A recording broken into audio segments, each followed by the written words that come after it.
Yo, what's going on, guys? It's Earl, aka Devin, aka Earl, and today I'm just going to be going over some of my reactions and some of my thoughts on yesterday's events. We had the Worlds Collide, Money in the Bank, and UFC 316. Not really going to talk about UFC 316 too much, besides the Sean O'Malley fight, maybe the Kayla Harrison, but yeah, I'm just going to be going over some of my reactions. Not going to break down every fight either for Money in the Bank or AAA, just the ones I want to talk about. So, without further ado, let's just get right into it. We'll just start off with Worlds Collide first, because that was the first event of the evening, so that shit was fucking awesome. Mr. Iguana is him. I want to see him with a title. I want him in WWE 2K25. Mr. Iguana is one of my new favorite fucking wrestlers. No, I'm just playing.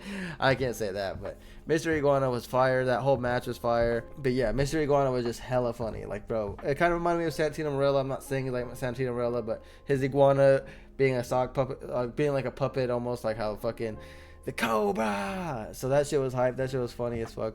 And they actually put on a really good match, and they got the win too, Mr. Iguana's team. So can't be disappointed in that. And then also the Lola Vice and Stephanie Vakir match. Like I said, if you know me from RRW, shout out to the Goon Squad. No, just but shout out to the Goon Squad. You know that from RRW if you know me. And yeah, that match. I mean, not only just to be on the goofy shit, but that match was actually really fucking good. Lola Vice, it's so crazy seeing how far she's come. I used to be a fan of her when she was in Bellator. So seeing her going from MMA to being just when she first got signed to WWE to now she's being in NXT and she's one of the bigger stars. It's just really crazy and it's really cool to see. I've been a fan of her for a long time. And they put on a great match. Her and Stephanie Vakir hitting the fucking double booty bumps or whatever they're called. I forget the name of the move. Sorry, but I forget the name of it. But that shit was fire. They obviously were going to get the win. And that's what happened. So that was fun. And then also Chad Gable and Vikingo put on a fucking banger of a match. That shit was insane. There was spot after spot after spot. Vikingo's been him. I've seen him in TNA probably like a year or two ago. Probably like a year and a half ago. And man, he is the real fucking deal. So it's cool seeing AAA and WWE working together doing this Worlds Collide event. I think it went great. Honestly, I couldn't have seen it gone any better. My only complaint was Conan was kind of annoying in my opinion on commentary, like almost like he was trying to like make, I don't know, it almost made it seem like he didn't think Corey Graves knew what he was talking about or was like trying to inform him or like put him on a wrestling. I don't know, maybe it was just me, but I felt like his commentary was kind of annoying and kind of distracting at some points. But I almost thought they were going to put Rey Mysterio on commentary. That would have been kind of cool and interesting to see, especially when he was still in the ring and Mr. Iguana and his team started coming out. So, yeah, kind of surprised they didn't put him on commentary, but he's not really a commentator, so not too surprised about that.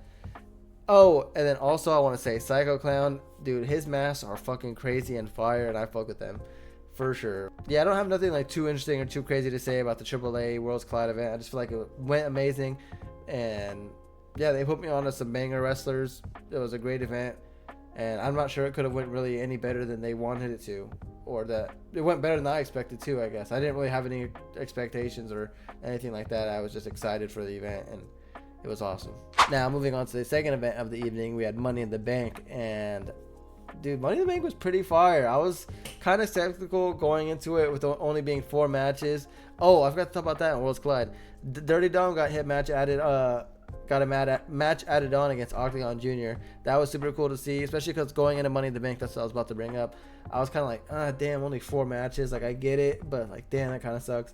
Getting that 5th one added was cool. Obviously, Triple H, you could tell he loves his 5 matches. The 5 matches of doom.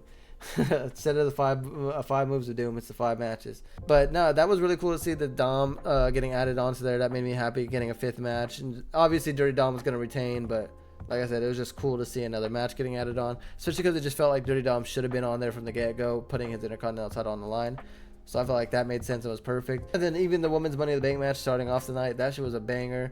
I called it. I knew Naomi was going to win that. I was like, she's been doing so much character development. I seen her in one of her last shows in TNA, her last show in TNA in Vegas. I think it was her second to last show in TNA. But yeah, she really's been hustling, putting on a lot of character development, and out of her, Bianca, and Jade, like, she's been the most interesting out of the 3, in my opinion, character-wise and gimmick-wise. So that's been really cool to see, and I'm just really glad that Naomi's getting another push. And yeah, I mean, I couldn't be happier for Naomi. They also put on just a banger of a match, in my opinion. Roxanne Perez was hitting some fucking crazy spots. Rhea Ripley was covered in ladders. Like, it was a crazy match. I enjoyed it a lot. I've been enjoying the women's matches a lot more than the men's recently. But tonight, the men's put on a good Money in the Bank too. We had Seth Rollins win, though. Good ass match. The men's Money in the Bank match was actually surprisingly better. Like, a lot better than I thought. But Seth Rollins actually won. No Roman Reigns returning to set up a feud maybe for SummerSlam for the Wise Man. Where is he to be seen? No CM Punk and Sami Zayn coming out to stop Seth Rollins and Braun Breaker and Bronson Reed. Like, that was kind of surprising to see. With LA Knight not winning this Money in the Bank in LA and how old he is, sadly, I don't think he'll ever win a world title, at least not in WWE. I don't know. That really surprised me. LA Knight not winning the Money in the Bank. I felt like it was a guarantee. Maybe that's why they did Seth Rollins, because maybe they felt like it was too predictable. But sometimes too predictable is the right answer. You know what I mean? Cody finishing the story in year 2. It was too predictable, but it was the right answer. Like, sometimes it's just the right answer. I don't know. Maybe I'm tripping, but I feel like LA Knight winning that would have been fire.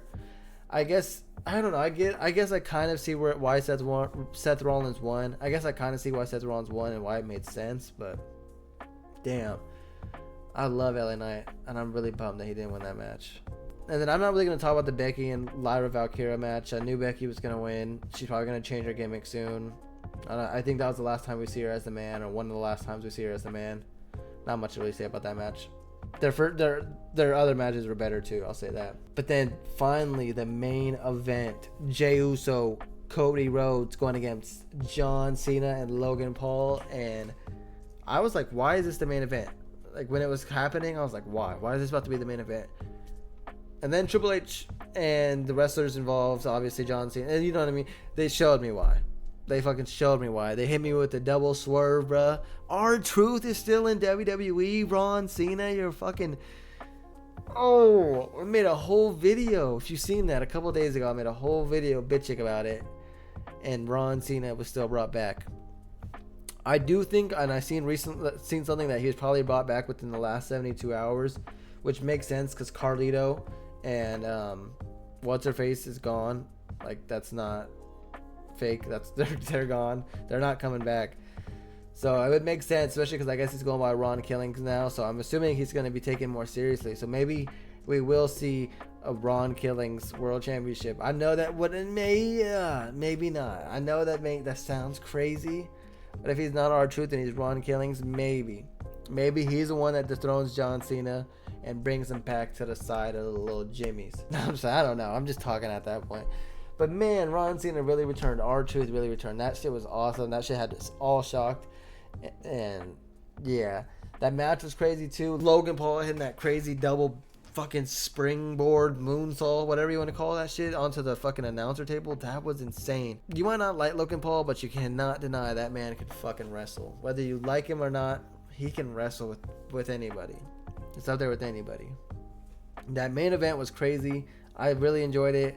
And I think that, man, I think this Money in the Bank was fucking pretty good. Pretty good event for the most part. No complaints from me, really. Just Seth Rollins. That's my only complaint. Yeah, I thoroughly enjoyed the Money in the Bank. I really enjoyed Worlds Collide. And then that leads us to the UFC. I didn't really get to watch UFC 316 because I'm watching Money in the Bank and I'm watching Worlds Collide and all that stuff. And then I was watching it with my friends at his house, so I didn't get home till late, and I forgot my charger over there, so I had to drive back. But I got to see the Kayla Harrison and Juliana Pena fight, and wow, Kayla Harrison fucking did her in dirty. That submission was nasty. I thought she would win by submission or would win the fight, but just not like that. Like, that was fucking nasty. Amanda Nunes and Kayla Harrison is about to feed fucking families, dude. Like, yeesh, I cannot wait for that. Amanda Nunes and Kayla Harrison legit is probably about to be one of the most exciting women fights of all time. Like, I can't think of another one that's been this exciting since like Amanda Nunes and like fucking Ronda Rousey. Like, this shit is about to be fucking hype. I cannot wait to see it. And early prediction, Amanda Nunes wins. early predictions. But I don't know. Kayla Harrison is not one to play with. I would not be surprised if she won. And I wouldn't be surprised if I changed my answer in a fucking month or two. So we'll see. But yeah. And for the part I probably wanted to do the least, Sean O'Malley lost to Merab by submission in the third round at UFC 316. Man, as a Sean O'Malley fanboy, that shit breaks my heart, especially to see him lose by submission. I thought he could have been the GOAT of the division, but sadly they found out that you can just hold somebody down in MMA/UFC and you'll get to win fights and you'll get title fights and you'll become champion. I'll give him credit. He did tap. He did make Sean O'Malley tap. So I mean that's not technically just holding him down, but Merab can't really. I don't know. I'm gonna get a lot of backlash for this, but Merab's not really that good of a fighter. Yes, he has a lot of good names on his record. I'm not gonna sit here and act like he doesn't have people like Henry Cejudo and shit like that on his resume, but man, that wrestling shit is so boring. It's the reason why one of the biggest reasons why the UFC is on it's flatlining right now. It's not exciting. People can say, "Oh, you don't care about mixed martial arts, go watch kickboxing." Or we just won't watch either one. Simple as that. Don't gotta watch kickboxing. Don't have to watch UFC. And UFC can just fall off again. That's fine. That's what you guys want. Like, it's gotta take it for what it is. At least I got to see Sean O'Malley win a title. Man, that shit sucks though. I really don't like that wrestling shit that much though. I can enjoy more of. I mean, hey, I'll give him credit. He did submit. He did make Sean tap. I will be honest and give him his credit for that. Like, as much as I want to downplay it and say he just holds people down and shit, he did make him tap. Like, that is something. That is somewhat exciting. But like, bro, he wasn't even trying to really go for that submission the whole time. He just wound it up in that spot and was able to lock it in. You know what I mean? Like, he wasn't looking for submissions that whole time they were on the ground in that third round. Like. Sean O'Malley was almost about to get up, brought him back down, and he found himself in that position to get him. I don't know if that makes sense, but I'll just stop being a hater. Merab won. Boring fight. Shitty results. Not good for the UFC. There's a reason why the UFC kind of made it seem like they wanted Sean O'Malley to win, because it's what'll make them money. Yeah, I don't know. I'm being a hater. And I'm probably getting a lot of backlash for that, maybe. I don't know. We'll see. But yeah, that's my thoughts and reactions to UFC 316, WWE Money in the Bank, and WWE X AAA Worlds Collide. If you guys enjoyed this video, make sure you leave a like. Comment down below any of your opinions or anything you thought about what I said. And maybe consider leaving a subscribe if you enjoyed it. But anyways, I've been your boy, Earl, a.k.a. Devin, a.k.a. Earl. Peace.